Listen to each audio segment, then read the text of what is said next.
একটা আয়না যা কিনা তোমার প্রতিচ্ছবি না, তোমার মৃত্যুর মুহূর্ত দেখায়। তুমি যখন ওর সামনে দাঁড়াও, তোমার পেছনে কে দাঁড়িয়ে আছে তুমি জানো না।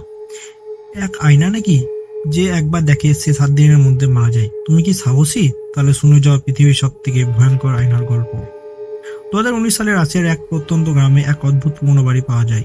বাইরে ছিল এক লাঠিতে ভর করে হাঁটে এক বৃদ্ধা, যার নাম ছিল মনোভিলা। লোকেরা বলতো সে নাকি কালো জাদু জানতো। তার মৃত্যুর পর বাড়িটায় বিক্রি হয়ে যায় এক ইংরেজ চিত্রশিল্পী রবার্ট ক্লাইভের কাছে।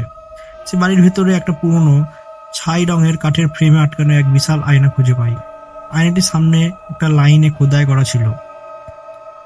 রবার্ট ক্লাইভ আয়নাটি নিজের স্টুডিওতে রেখে ছবি আঁকা শুরু করে, কিন্তু ধীরে ধীরে তার মধ্যে পরিবর্তন আসে। সে বলে, আমি আয়নায় নিজের প্রতিছবি দেখতে পাচ্ছি না।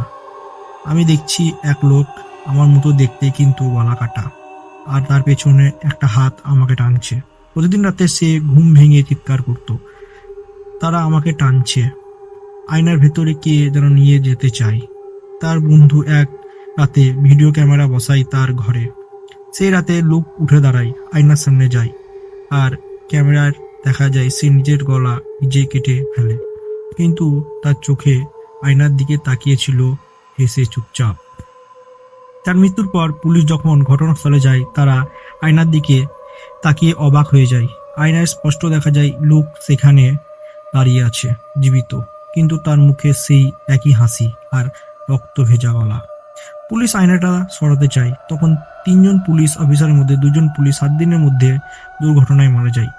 3য় জন হাসপাতালে ভর্তি থাকে, কারণ সে বলে, ওরা আয়নার ভেতর থেকে ডাকছে আমাকে, আমার নাম ধরে ডাকে। আজও সেই আয়নাটা মস্কোর এক প্রাইভেট কালেকশনে রাখা আছে, কাপড় দিয়ে ঢাকা। কেউ কেউ বলে তাতে আয়নার গলা কাটা দিলে নিজের ভবিষ্যৎ মৃত্যু দেখতে পাওয়া যায়, আর কেউ বলছে আয়নার মধ্যে তার নিজের মৃত্যু আত্মীয়কে দেখতে পাচ্ছে। তুমি কি সাহস করে আয়নার সামনে দাঁড়াবে?